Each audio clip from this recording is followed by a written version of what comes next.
Welcome back to Control Alt Lead, the podcast from computing where we talk to IT leaders about what's moving in the market. This time we're going techie. My guest is Martin Woodward, VP of Developer Relations at code platform GitHub. Open source is all over the place, and Martin and I first met face to face at Open UK's State of OpenCon event last month. So, of course, we had to talk about GitHub's ambitious plan to provide funding to the volunteer developers who build and maintain open source projects. The other big coding news is, of course, AI code, and we chatted about the current and future viability of these tools. Right, I'm wearing a hoodie, I've got a sticker on my notebook. Let's talk tech with the developer. So, Martin, thanks for joining me today to talk about open source and, of course, GitHub. So I think where we're going to kick off is your secure open source fund. So it's well known that open source is really important to the modern world, and these very, very important projects struggle to be financially sustainable, which I believe was the root cause of the secure open source fund. So I wonder if you could tell us a little bit about it.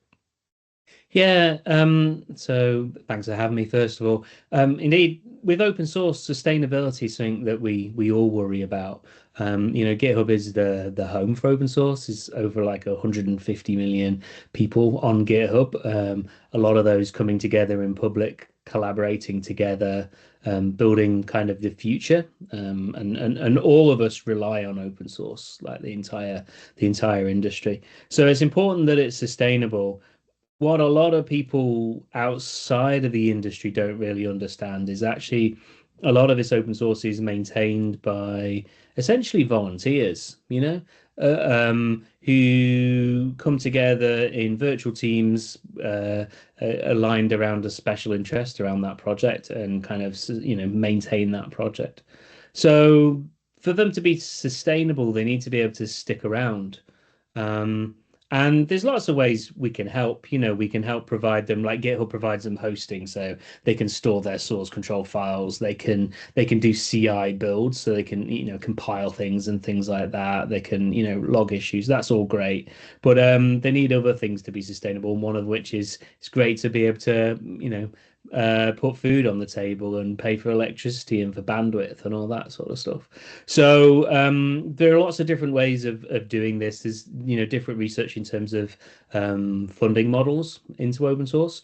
We did a study with the Linux Foundation and Harvard, and like a big chunk of the funding that goes to create the open source we all rely on today is actually companies, large tech companies or different tech companies actually funding engineers to work on open source, which is great if you're lucky enough to be in that position. Another way is via grants from governments. So Germany in particular has like a sovereign tech fund, and that's great. But again, the minority of projects. And then we also have a thing called GitHub Sponsors, which allows individual and companies to kind of fund their open source dependencies. But one of the things we noticed about sponsors was, we help people know what dependencies they have, so which projects are important to them. But oftentimes the organization that's funding those open source dependencies is kind of like the open source part, the OSPO part of a company, which is cool. But if we want sustained income, we need to be able to show the business, like, why are they investing in these things? It can't just be a PR exercise. Like, we need to help the people in the business understand what the ROI is in investing in their open source dependencies. So that's why we created the Secure Open Source Fund. And that was a fund whereby, there's over a dozen companies now come in and put money into a big pot. And then we have projects that come in. They can apply for funding from that pot. And as part of it, we do security training with them and sort of monitor for certain security outcomes. And the goal is that from this, maintainers get a bit more time to spend some money helping secure the projects that they work on, but then the companies who've invested those funds get to show some ROI in terms of here are some security benefits. And if we can do that, and if the companies that do that are happy with the approach, and we see some positive results, this is the first time we're running it, then we're hoping that'll create a feedback loop where companies want to invest more money in securing their dependencies, and projects are willing to take that money on because it helps them, but it shouldn't be the only way. And so we need to make sure we create this additional kind of diversity of models of way of getting funds across all of open source. And this is kind of a new one that we're adding into that mix, really. Does that make sense? Which absolutely, and it's a really exciting new model for open source funding. Yeah. So I think the obvious question from that is, how do you decide which open source maintainers and contributors get that funding? Yeah, indeed. So, as I say, it's just over. It's sort of dozens of companies that come together. It's right now we've got just over $1 million in the fund, and we're currently spreading that across 125 projects. And how we select those is actually working with a couple of our different partners. So we have our funding partners, the people who are contributing the money and coming together. We've put money in, but then of course lots of other partners have put money in as well. And then we also work with our ecosystem partners, so people like OpenSSF, which is a secure software foundation, Open JavaScript, the Open UK, which is a conference that we were talking at recently, Sovereign Tech Fund. So they help advise us along with the funding partners, but most importantly, projects have to apply. So that, which sounds weird, it's like, oh, you're making me apply for this, but actually it's making it opt in. What we don't want to do is people can assume this quite transactional nature of things, like, oh, I want to give you a relatively small amount of money in terms of funding of tech, and you owe me something now. And that's not how open source should work. So what we want to do is create this fund that then open source projects who are interested in doing more in this area can apply for funding. They then get prioritized by those funding partners and our ecosystem partners, and then we pick those. And then we're doing it in kind of seasons, in sort of cohorts of projects. So the first cohort is actually starting today as we're recording this, and they come in. They do a 3-week program with security education, mentoring, to be able to unlock that funding, get the funding, and then we'll see how it goes, and we'll do report back, iterate, and then keep going like that, and see how the funding partners find it, see how the projects find it, and keep iterating, really. Brilliant. And having 125 projects, seeing as you only launched in December, I think it was, is fantastic growth. So that's great. I want to ask you, do you have any other initiatives to support open source? Anything else in the pipeline coming up? Oh yeah, I mean, it's across the book. That's literally my job. So trying to find different ways of doing this. So we have, as I say, GitHub sponsors. GitHub sponsors, it helps individuals, but also companies contribute money to open source. So I think over $60 million has actually gone into open source via sponsors, and actually it's like nearly 5.8 thousand organizations have contributed that way. So that's a great way, again, of not leaving money on the table, because working in a big company, oftentimes the hardest thing isn't the dollar value, it's getting it to the pace it needs to be. So if we can use our scale to help that, and if we can use our kind of supplier agreements that we have with all of the large companies and things, then that's a great thing. Other ways that we're trying to help is actually providing resources as well. So we provided last year over 10 billion minutes of compute to help people do builds and deployments with GitHub Actions. So that's massively valuable. And then we're also doing things like giving access to things like GitHub Copilot, which is our AI code tool. And we've given that to over 1 million sort of students, teachers, but also maintainers of popular open source projects. They get access to a thing called Copilot Pro for free, which is our it's kind of unlimited kind of the professional SKU that normal developers kind of pay for, but for the maintainers of popular open source software they can get it. So that's great as well. So lots of ways we're providing support, but as I say, as an industry in general, we need to find lots of different models to try and help fund our open source dependencies and help make them sustainable and help make sure that people maintaining them can keep doing it and not get burnt out. Yeah, I'm glad you mentioned AI there, because when you and I last saw each other, it was at the Open UK State of OpenCon conference, where there was a session on AI native development. Yeah. So a lot of developers are using AI tools and copilots now, like GitHub Copilot, to help them code. Yeah. I think the jury's still out a bit on how effective they are. So my question for you is AI coding or AI development really going to bring about this democratization of coding? Because we've already had things like low code that promised the same thing and haven't really worked out. I think say sort of the jury's out. We are seeing in terms of the metrics, we're getting data back now where we see when we do sort of controlled studies, we're seeing Copilot writing code that was 50% more likely, helping the developer to write code that's 50% more likely to pass unit tests. That's much better than sort of copy pasting things around. We're also seeing that the amount of one of the things I had concerns about when we sort of created this tool was, does this mean people are going to create reams of code that then nobody can code review kind of thing? But actually, we're seeing people iterating faster, creating smaller changes that are using Copilot. So that's exciting to see.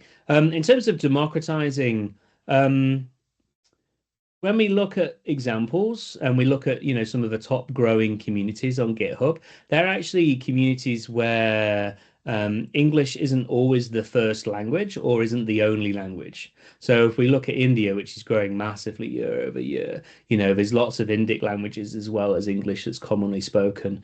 And you shouldn't have to have completed your English education before you can do computer science, before you can ask questions. That's I have it lucky because I can speak a form of English, despite my primary school headmaster disagreeing with that. But it's important that we can help people do that, and that's actually one thing that LLMs are incredibly good at, is give me some code, explain it to me in my spoken human language. They're exceptionally good at those sorts of things, and we see people benefiting from that. Also, kind of, helping learn the kind of expectations of what the AI tools do. So we need to get this into the hands of as many people as possible, which is why we made actually a free tier of Copilot available, so that people can use it and get started. Because one misconception people might have is that this is like a magic search engine or something like this, or people need to understand how it works and to be able to get the best value for it. And the UI, we've only just started really at the beginning of our user interface with AI coding. We very deliberately with Copilot introduced autocomplete first, because it was quite easy to sort of see some of the chat style integrations, but we wanted to present the code in a way that was very integrated into developers' workflows. And it's how they work now, and like instantly helping them, not forcing them to go out to a separate area and then bring in chat and then get more what we're calling agentic now, so get more agent sort of stuff. So kind of doing it in those ways, but it's about shortening the time from like idea to implementation, shortening those iteration loops.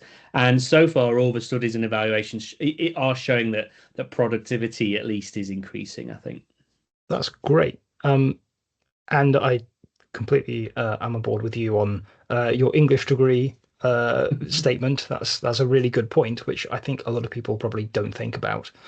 But I do have to ask, what is the quality like of all this AI code? Because certainly I've heard when talking to developers that AI writes workable but inefficient code. Is that accurate? That's not what the data shows us. You know, now what's fascinating is I have a kind of unique position in that all the demos and things you see of Copilot and all those videos you see on social media and things, it's usually me or somebody on my team that built them. And what's amazing is seeing how much people want to criticize the code that AI is generated. Now, these are all code samples that I've actually sat and looked at and gone, and like it's not just random nonsense that's been posted, but yeah, the number of sort of comments and suggestions that you get back is fascinating. And I think that points to a kind of an area of human psychology where, especially people are feeling a little bit threatened by these advancements, if it's advancements that they're not quite sure about and not sure if it's going to help them and how they use it, then oftentimes it's very easy to kind of sit on the sidelines and look at a code sample and kind of criticize it. Another common thing that we would often see as well is, oh yeah, Copilot's great for me, but like it's great for me because I'm an expert at coding and I'm amazing. However, junior devs, we shouldn't give them Copilot because then they'll never learn to code. They have to go through the same hazing rituals that I've been through, or devs in this type of thing. No, they shouldn't use it, but it's fine for me. And so, what's really interesting in what you were saying, I do hear the criticism, but as I say, that's not what we see in the data. But shipping is a feature. Like getting code that works is a feature. So even kind of asking that question is already admitting, okay, Copilot's helping me ship the feature. Is it doing it in the most efficient way? Well, shipping the feature, first of all, as we all know as developers, that's the first step. So you get it working and then you optimize. And actually, from a personal point of view, I get really good kind of results when I create some code, make it work, look at it, test it still, and then use the models and sometimes use different models, say, some of the reasoning models and go, hey, help me optimize this, helping me make this rendering more efficient, or help me optimize this part of the code base. And that links back to your original question as well around, low code, no code kind of scenarios. Do they work? The trick with tools like Copilot is that we're helping developers do what they do today faster, removing some of that kind of chore work away from it and helping them iterate quicker. And that's how you make a tool that is successful. Not kind of, it's very easy to do a demo with AI tools of like, here's a thing, give me a thing, like in a one shot. But actually, that's not the most useful. Like, as developers, we're very rarely building from greenfield all the time. We're usually fixing something or improving it or iterating on it. And anything of any scale needs to be built iteratively. And that's where Copilot actually and these AI tools, give you the most bang for the buck, is in terms of helping you build quickly and then iterate quickly. Okay. So yeah. Okay. You talked quite a bit about data there. Yeah. And obviously, GitHub has huge amounts of data on development. So let me ask you, where are you seeing developers finding AI to be the most helpful for them? You did mention, like small incremental updates to code. Yeah. Yeah, it's removing. So yes, it's moving more quickly. We see, in terms of that data, we see when they're using Copilot, they're like 56% more likely to pass unit tests. Of the code, they're more likely to. I think it's like 5% more likely to go through a PR successfully and code review successfully and things like this. But where we find it AI most helpful, as from my point of view, from a personal perspective, it's removing the churn of like stuff. People who are not professional developers, I think, underestimate the amount of creativity involved in developing and in solving customer problems in the most efficient way is usually by doing the least work. So and that is a creative problem solving thing. It isn't converting once you know what the actual steps are, it's pretty easy now with an LLM to turn that into code. But you still need as a developer to be able to know what the steps are. Now, with the AI tools helping you take those steps convert it from natural language into, the language of your choice, the programming language of your choice. Removing that churn is great.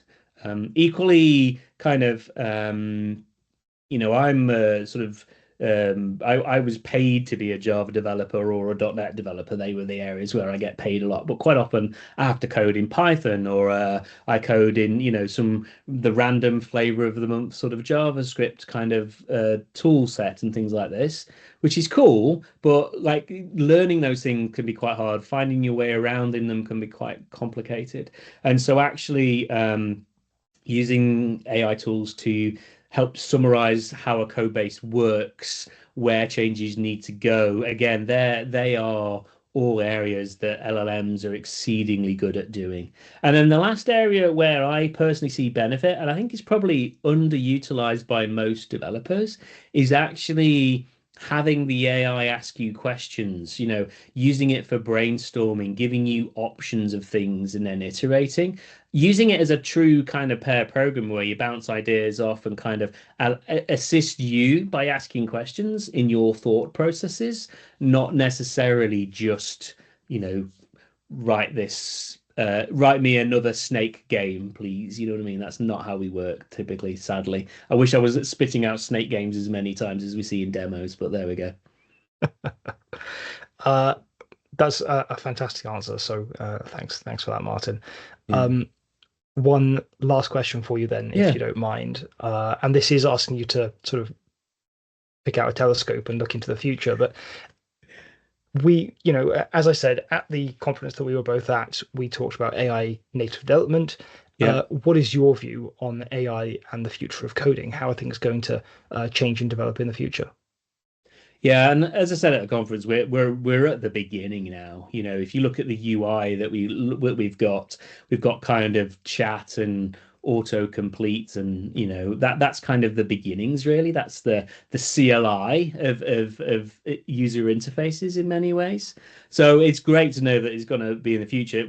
In the short term, one of the things that we shipped recently, and I think we're going to see major advancements this year on, is helping around that code churn part by using more agent-based kind of workflows. So having expert agents that can help do, remove chunks of churn. So at the end of last year, we showed kind of the beginnings of a Java upgrade wizard to take me from one version of Java to another. We showed code review, so the ability to be able to, within a pull request, ask Copilot to give you a code review of it immediately, because Copilot's always awake, unlike my teammates, who most of which work in America or whatever. So, doing that, we recently shipped like an agentic mode within Visual Studio Code for sort of Copilot edits and things as well. So that's like near term. I think that's where we're going to see advancements.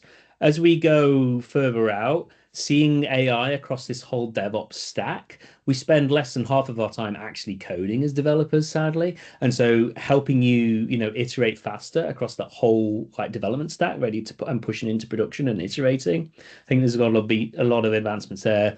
And then finally, like within the raw UX integration. So today we can do voice, we can have screenshots as part of our pull requests and kind of get data from them and things. That's all cool. But what's the next level of UI like there? We've got, how do we have a conversation with Copilot or AI tools as part of the code review process? That's as a collaborator there. That's one kind of UX UI interaction. And then we also showed at GitHub Universe last year, a thing called GitHub Spark, which is again like taking that UI one step further. What would a fully natural language based way of creating applications and editing applications look like? So the future's out there. I wish I knew exactly where it was going to go. I would be a very rich person indeed in about 5 years' time. But the important thing is it is just the beginning. It is having real productivity gains for people. And that's why you're seeing the rapid innovation in this space now across the whole market. And it's just, a fantastic time to be alive as a developer. So I think the biggest kind of call to action would be to use these tools, play with them, see how they can work in your workflows.